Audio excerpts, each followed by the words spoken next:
And Leo came to the office, man, to meet with me. And here was the deal. Rap-A-Lot and I were at a gridlock at that point in my career. We're at a gridlock. Like, I wasn't dropping no more albums, and they wasn't giving no more money. So we were at a gridlock, and I had responsibilities.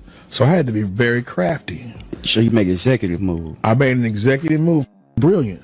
Finesse2Tymes wasn't the only artist who reportedly had a rough experience involving J. Prince and his team. Based on the speculation spreading online, several artists who signed deals with Rap-A-Lot have later ended up dealing with contract disputes or other business problems. It's a pattern that keeps resurfacing every few years. I made an executive move, and I was making an astronomical amount of money. I was making more money working at Def Jam than I was rapping. 2001, I was doing that.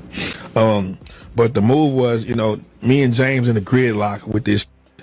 And usually whenever a new artist starts hinting that their deal isn't what it looked like on paper, now it's time to take a closer look and see whether that's just a coincidence or if there's more to the story. Finesse2Tymes shared a video of Scarface, who signed with J. Prince Sr.'s Rap-A-Lot Records back in the 1980s. In the clip, came to the office, man, to meet with me. And here was the deal.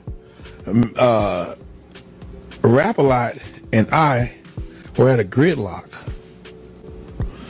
at that point in my career. We're at a gridlock. Scarface talks about his own experience with James Prince and describes how he ended up in what he believed was an unfavorable contract. This is the same video Finesse2Tymes posted on his page, seemingly to get his message across, and it sparked more conversation almost immediately. Within hours, like, I wasn't dropping no more albums, and they wasn't giving no more money. So we were at a gridlock, and I had responsibilities, so I had to be very crafty. So you make an executive move. I made an executive move. Brilliant. I made an executive move. Fans were pulling up old interviews, old lawsuits, and old rumors, trying to figure out if what happened to Scarface decades ago lines up with what Finesse might be dealing with right now. In the clip, Scarface says, "My question is, why hold a black man back? It's supposed to be each one teach one." And an astronomical amount of money. I was making more money working at Def Jam than I was rapping. 2001, I was doing that. But the move was, you know, me and James in a gridlock with this. I understand it's business, but people don't know nothing about business. Why put a black man's life on hold just because he lacks business sense? Finesse2Tymes responded to the clip, writing something to the effect of, "Glad you could find a way through it. J. Prince Jr. pulling the same move on me." And so you, let me cut y'all. Is y'all in the gridlock? Or are you saying you wanted more money and they were just holding firm? I'm not sure what the beef was. That was 20-something years ago. Yeah. But we was at a disagreement. I wasn't recording, and that was that. Okay. You know, and his pace, his game is, he played long ball too. So by all indications, it looks like Finesse2Tymes has started digging into how former artists signed to the Prince family ended up trapped in their contracts. By doing this research now, Finesse could be piecing together a way out of his own situation with mob ties. People online are watching closely as he studies every detail, trying to see patterns in how these deals played out. And honestly, let's play the long ball. So I went and got me a job. A hell of a one, though. A hell of a job, yeah. That was a cold move. I ended up getting Ludacris. And like I said, I tried to sign a whole lot of other artists. That alone tells you something about how seriously he's taking this. In that same Scarface clip, he describes the moment things came to a head with the label. J. Prince came to the office to meet with me, and here was the deal. Rap-A-Lot and I were at a gridlock at that point in my career. I wasn't dropping any more albums, and they wouldn't give me any more money. So I had responsibilities, and I had to be very crafty. I made an executive move. That are extremely famous right now. Rick Ross, T.I., Jeezy. What was their names though? What was the name of that group? Boys in the Hood. Boys in the Hood. I tried to get them. He goes on to describe just how lucrative that move turned out to be. I was making an astronomical amount of money, more money working at Def Jam than I was rapping. That was 2001, but the move was me and James at that gridlock. Think about that for a second. Here's an artist who was already established, already had a name, and he's saying the business side of things paid him more than the music itself ever did. That's the kind of detail that tends to stick with fans once it starts circulating, because it flips the usual narrative, the idea that the label always wins and the artist always loses out. This move could change everything if Finesse finds what he's looking for. Oh, it was something else, but it was Big Gee. I know Jeezy. I don't remember Jeezy, but I know he was there. But Jody Breeze, I think he was in that group. I don't, man. It was so long ago, man. But I used to hang out in Mechanicsville with Big Gee, man. I gotta call my dude, man. See how he doing, man. He's now reportedly keeping a close eye on how similar contract situations have played out across the industry. Online chatter suggests he's been talking to different people in the business, trying to understand the legal side of things and how artists can protect themselves when situations start to shift fast, whether that's lawyers, other artists who've been through it, or just people with industry knowledge. The point is the same. He's not just posting and moving on, he's actually trying to build a case, or at least understand his options. Big Gee. I tried to sign a lot of that. David Banner, Slim Thug, Paul Walker, Millionaire, Flip. Tried to get them all to go to Def Jam South. And Asked to clarify what the actual disagreement was about, Scarface adds, "I'm not sure what the beef was. That was 20-something years ago. But we were at a disagreement. I wasn't recording, and that was that." He played the long game too, so I said okay. Nothing has been confirmed, but the curiosity around Finesse's next move is getting louder every day. At the same time, people close to the conversation say Mob Ties hasn't publicly addressed any of the speculation, leaving fans to read between the lines and draw their own conclusions. And that silence itself has become part of the story. We done already made all the money we can make. I don't want to go to no another label with you. I love you. But I no longer want to be Mob Ties business-wise. I love all the Mob Ties street. When a label doesn't respond, fans tend to assume there's something worth responding to. Scarface continues, describing what came next for him. "I played the long ball too, so I went and got myself a job, a hell of a job. That was a cold move. I ended up getting Ludacris. I also tried to sign a whole lot of other artists who are extremely famous right now. Rick Ross, T.I., Jeezy. I tried to get boys in the hood too. They went with Big G. I know Jeezy was around, but I don't remember all the details. It's been so long. I used to hang out in Mechanicsville with Big G. I need to call him and see how he's doing." I also tried to sign David Banner, Slim Thug, Paul Wall, Chaminaire, and Flip. It's time for me a new look, Junior. It's time. Let me out that contract, bro.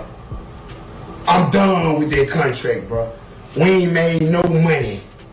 I've been with you 4 years, P. We ain't dropped nothing but 2 projects. Ain't Mob Ties, ain't hitting on nothing with the music. Tried to get them all to come down to Def Jam South. Didn't happen. It's a wild list when you actually sit with it.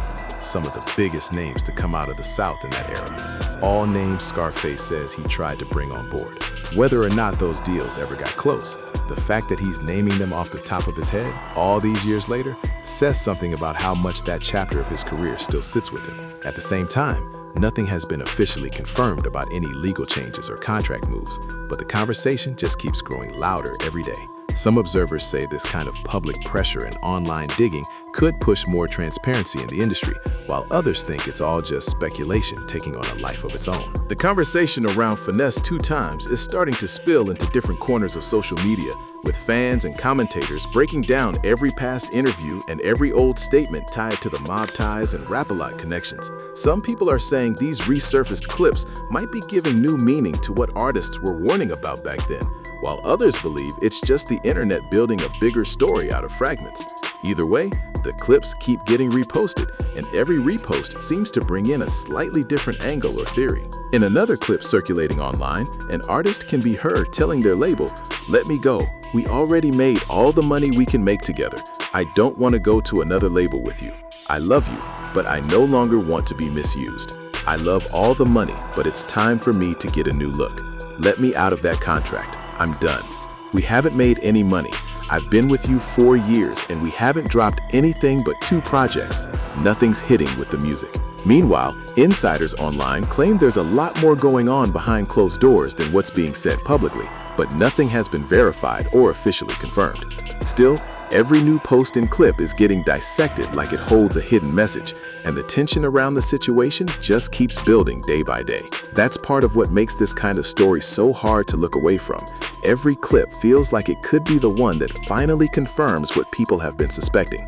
The online discussion around Finesse2Tymes continues to escalate as more fans start comparing his situation to other artists who once worked closely with the same circles. Old interviews are being replayed non-stop, with viewers claiming they're noticing details they missed the first time, even though nothing has been officially proven or confirmed. At the same time, people in the comment sections are split, with some saying this is a clear warning sign in the industry, while others argue it's just social media speculation growing out of control.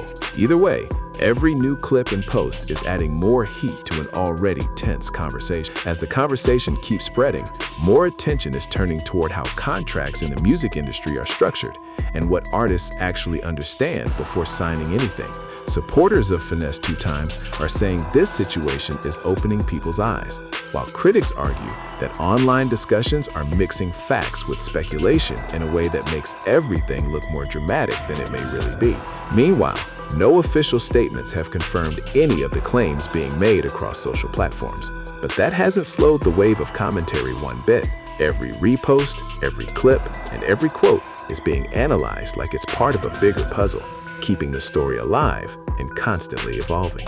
The discussion is now shifting into deeper debates about artists' rights, management control, and how much influence labels and affiliations really have behind the scenes. Some fans are zooming in on past industry stories, saying they reflect patterns that deserve more attention, while others insist that online narratives are getting ahead of the actual facts. It's worth pointing out that this kind of debate isn't new to hip-hop. Artists have been raising questions about ownership and control since the earliest days of the genre.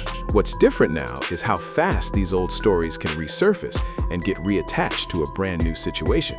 Even with no verified updates or official responses to confirm what's being said, the topic continues to spread across platforms at high speed. Every new comment thread seems to add another layer to the conversation, turning what started as speculation into one of the most talked about subjects in the current music discussion space. The conversation is still gaining momentum online, with more users digging into past industry relationships and pointing out how often similar contract debates show up in hip-hop history. Some people claim they're starting to see a pattern, while others push back and say the narrative is being shaped too heavily by speculation rather than confirmed facts. At the same time, no official documentation or verified statements have surfaced to back up many of the claims being discussed, but that hasn't stopped the debate from spreading across platforms at full speed. Every new repost and comment seems to fuel even more interpretation, keeping the topic active and constantly evolving. The online talk is now branching out even further, with some users comparing current discussions to past situations involving other artists who felt trapped in long-term agreements. Old clips and interviews are being resurfaced again, with people trying to piece together meaning from comments that weren't heavily discussed before. Some fans have even started building timelines, trying to line up dates and old quotes to see if the story holds together. Still, nothing has been officially confirmed regarding any changes, disputes, or contract outcomes, but the volume of conversation keeps growing across multiple platforms. With every new post and reaction, the topic continues to shift and expand, drawing in more viewers who are trying to understand what's real and what's just internet interpretation. The discussion is now reaching an even wider audience, with more creators jumping in to break down old interviews, industry connections, and past label situations that are being brought back into the spotlight.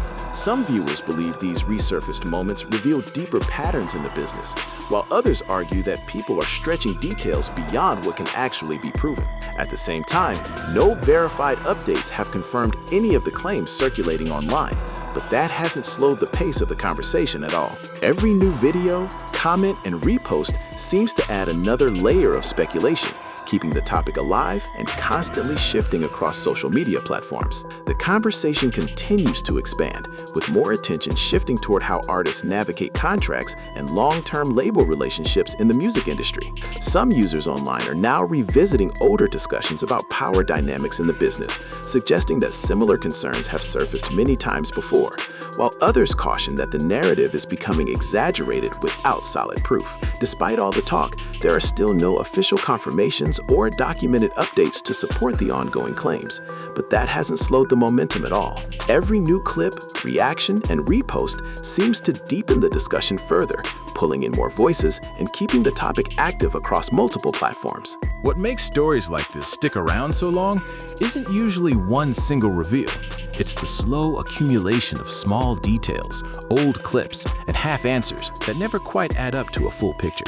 Fans fill in the gaps themselves, and every new post gives them another piece to work with, whether or not that piece actually connects to anything real. That's part of why a years-old Scarface interview can suddenly feel urgent again the moment somebody like Finesse2Tymes reposts it with the right caption.